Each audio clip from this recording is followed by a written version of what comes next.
बिस्मिल्लाहिर्रहमानिर्रहीम।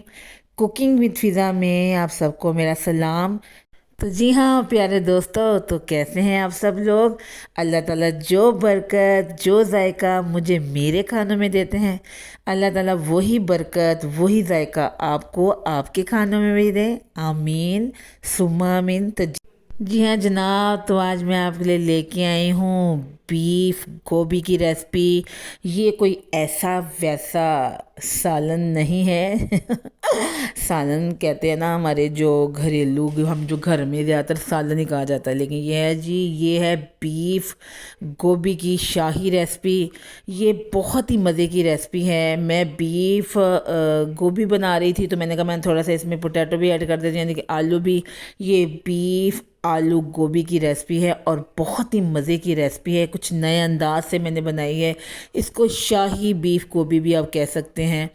तो आप बनाएंगे खाएंगे तो ही आपको पता चलेगा ये कितनी लाजवाब और लजीज है। बेहतरीन खुशबू के साथ आपकी खिदमत में हाजिर है। तो आपने जाना कहीं भी नहीं है, वीडियो को आपने एंड तक देखना है, ठीक है जी।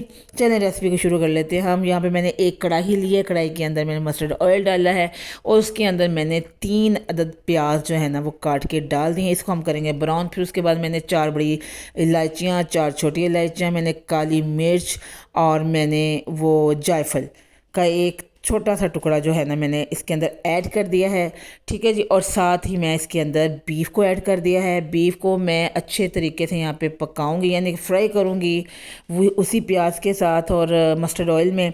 और साथ मैंने इसमें नमक ऐड कर दिया है, ठीक है जी। तो वीडियो को आपने एंड तक देखना है, जाना आपने कहीं भी नहीं है। मेरी वीडियो को लाइक कर दें, सब्सक्राइब करें मेरे चैनल को, शेयर करें मेरी वीडियो को, ज़्यादा से ज़्यादा सपोर्ट करें मुझे। यहाँ पे मैंने भर के 1 चम्मच लहसुन का डाला है, ठीक है जी। और आपको पता है कि भुनाई चलती रहेगी, ठीक है। साथ साथ मसाले चीज़ें ऐड होती जाएंगी। यहाँ पे मैंने फूड कलर डाला है, तो आप इसमें हल्दी भी ऐड कर सकते हैं, ठीक है जी। कोई मसला नहीं है, ज़रूरी नहीं फूड कलर ही आपने डालना है। मैंने इसको लुक अच्छी देने के लिए मैंने फूड कलर ऐड किया है, ठीक है जी। तो यहाँ पे मैंने 1 चम्मच लाल मिर्च का डाला है, ठीक है जी। उसके बाद फिर भुनाई जो है इसकी रुकी नहीं, मुसलसल इसकी भुनाई हो रही है। अभी यहाँ पे मैं 6 अदद हरी मिर्चें काट के वो भी इसमें ऐड कर दूँ। पहले मैंने इसके अंदर 2 अदद टमाटर ऐड कर दिए और भुनाई चल रही है, ठीक है। भुनाई साथ साथ होती रहेगी, ठीक है जी। और आप अपनी चीज़ें ऐड करते जाएंगे। यहाँ पे मैंने 6 अदद हरी मिर्चें कूट के डाल दी हैं, ठीक है जी। और अब मैं इसकी भुनाई कर रही हूँ। भुनाई पे आपका फोकस होना चाहिए, क्योंकि जब अच्छे तरीके से भुन जाए गोश्त, ठीक है जी, अपना ऑयल छोड़ दें, तो उसके बाद आप इसमें पानी ऐड कर दें। पानी ऐड करके आप इसके ऊपर ढक्कन लगा दें, तकरीबन कोई 20-25 मिनट का। आधा घंटा भी कर सकते हैं, अब गोश्त के हिसाब से है, ठीक है जी। मैंने जो बीफ मंगवाया था वो आधे घंटे में गल गया था, आधा घंटा लग गया था मुझे, ठीक है। 20-25 मिनट, आधा घंटा ऑलमोस्ट लग गया था, ठीक है जी। और यहाँ पे आप देख सकते हैं कि मैंने भुनाई करने के बाद इसमें पानी ऐड कर दिया है। इसके बाद मैं इसके ऊपर प्लेट दे दूँगी। प्लेट देने के बाद आधे घंटे के बाद मैंने इसको खोल लिया है। यहाँ पे आप देख सकते हैं इसमें अभी हल्का हल्का पानी है, ठीक है जी, हल्का हल्का है, ठीक है जी। यहाँ पे मैं इसको एक दफ़ा से अच्छी तरीके से चमचा चलाऊंगी। गोश्त हमारा गल चुका है और साथ ही मैंने इसमें आलू गोभी भी ऐड कर दी है, ठीक है। आलू गोभी ऐड करने के बाद मैं इसके अंदर गर्म मसाला डालूंगी, ठीक है जी, 1/2 चम्मच, और काली मिर्च का 1 चम्मच डालूंगी, ठीक है।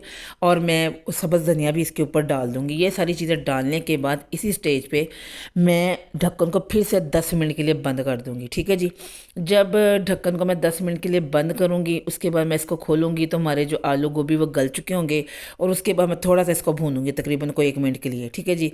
और क्योंकि गोश्त की जो भुनाई थी वो पहले ही हो चुकी थी, ठीक है जी। गोश्त की जो भुनाई थी वो पहले ही हो चुकी थी। बस हमने जब हमने ढक्कन खोला था, जब गोश्त में हल्का का पानी था, तभी हमने गोभी को ऐड कर दिया, आलू और गोभी को ऐड कर दिया हमने, ठीक है जी। 10 मिनट के बाद मैंने जब इसको खोला तो जो थी हमारी गोभी डन हो चुकी थी, ठीक है जी। इसको बस हम थोड़ा सा हम इसकी भुनाई करेंगे। तो आप ये लुक देख सकते हैं। भुनाई करने के बाद आपको वहीं पे जब आप बनाएंगे तो आपको पता चल जाएगा। तो ये देखें जी, बहुत ही डिलीशियस, बहुत ही मज़े की गोभी जो बन के रेडी हो गई है। वो जो हमने मसाले डाले थे इसके अंदर, सॉरी, और इंग्रेडिएंट्स से, जो बड़ी इलायची, छोटी इलायची, काली मिर्च और वो जायफल, वो बेहतरीन खुशबू जो है ना इसके अंदर उन्होंने ऐड की है।